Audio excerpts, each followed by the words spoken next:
Imagine you were holding your phone, and suddenly, nothing. It's just a slab of black glass. You press the power button, you tap the screen, you even shake it a little, but it stays dark. This is the notorious Android black screen of death, and honestly, it is one of the most terrifying things that can happen to your technology. One minute you're scrolling or texting, and the next, your entire digital life feels like it's been erased. But before you start looking up the price of a new phone or crying over your lost photos, I need you to take a deep breath and listen closely. Your phone might not be dead.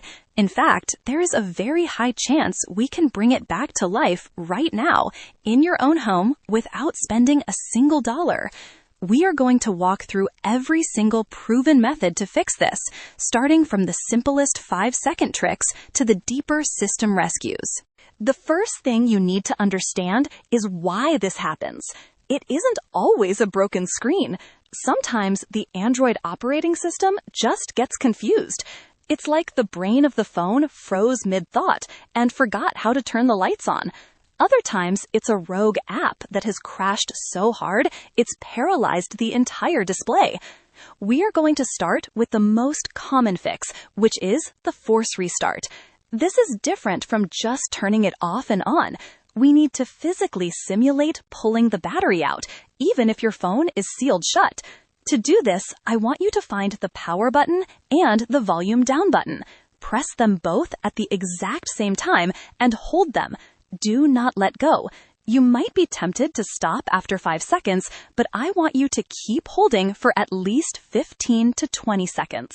On some devices, it can even take 30 seconds. You are looking for that vibration or the appearance of the manufacturer logo. If you see that logo, you've just performed a hard reset, and your phone is rebooting its system from scratch. If that didn't work, don't worry. We are just getting started. Sometimes the problem isn't the software, it's the power. I know you probably think your phone is charged, but batteries can be extremely unpredictable. Sometimes a phone will report it has 20% battery when it's actually at 0. Or, even worse, the charging port itself is the culprit. I want you to go find your original charging cable, not a cheap gas station one, but the high-quality cable that came with the device or a certified replacement. Plug it into a wall outlet, not a computer USB port, because a wall outlet provides much more stable power. Once it's plugged in, look very closely at the screen. If you see nothing, wait 10 minutes. If after 10 minutes there is still no charging icon, we need to check the port. Get a flashlight and look inside the charging hole at the bottom of your phone. You would be shocked at how much pocket lint and dust can pack into that tiny space over a year. If there is debris in there, the metal teeth of the charger can't actually touch the phone's connectors. Use a wooden toothpick or a very thin plastic tool to gently, and I mean very gently, scrape out any lint. Do not use metal if you can avoid it, as you don't want to short-circuit the pins. Once it's clean, plug it back in and leave it alone for 30 minutes. A completely deep discharged battery needs a trickle charge period before the screen even has enough energy to light up. Now, let's talk about a weirder scenario. What if your phone is vibrating? What if you hear your ringtone when someone calls, or you feel the haptic feedback when you touch the home button area, but the screen is still pitch black? This means your phone is actually on, but the display driver has crashed or the LCD connector has wiggled loose. There is a magic trick for this that sounds ridiculous but actually works for thousands of people. It's called the massage method. Lay your phone on a soft surface like a bed. Using your thumbs, apply firm but gentle pressure all over the screen, starting from the top and moving to the bottom. Then flip the phone over and do the same to the back, especially around the area where the camera is located. What you are doing here is trying to reseat the internal ribbon cables. Sometimes, if a phone is dropped or even just bumped the wrong way, the tiny connector that sends data to the screen can slightly pop out of its socket. By applying this massage pressure, you might just click that connector back into place.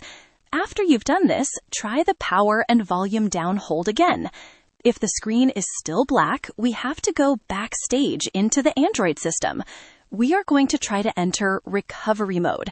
This is a special menu that exists outside of your normal Android interface. To get there, you usually need to hold a specific combination of buttons while the phone is off. Usually, it's the power button and the volume up button simultaneously. For some phones, it's power, volume up, and the home button if you have one. Keep holding until you see a screen with small text and an Android robot lying on its back. If you manage to get into this menu, congratulations! Your screen isn't physically broken. Now, look for an option called Wipe Cache Partition. Use the volume buttons to navigate the menu and the power button to select. Wiping the cache does not delete your photos, your apps, or your messages. It simply clears out the temporary system files that Android uses to run. Sometimes a corrupted file in the cache can prevent the system from booting the display. Once you've wiped the cache, select Reboot System Now. If you've tried all of this and you're still looking at a dark screen, we have reached the final, most difficult step, the factory reset. This is the nuclear option because it will erase everything on your phone and return it to the state it was the day you bought it. You should only do this if you have your data backed up to the cloud or if you have no other choice because the phone is currently a paperweight. In that same recovery mode menu we were just in, you will see an option that says Wipe Data Factory Reset. Once you select this and confirm it, the phone will spend a few minutes clearing everything. If the issue was a deep software bug or a virus, this will almost always fix it. There is one more thing to consider if all else fails. It could be a hardware failure that you can't fix with buttons. If you've recently dropped your phone in water, or even if it's just been in a very humid bathroom while you showered, internal corrosion could be the cause. In this case, don't put it in rice. That's a myth that doesn't really work. Instead, take it to a professional. But before you do, try every single step I just mentioned one more time.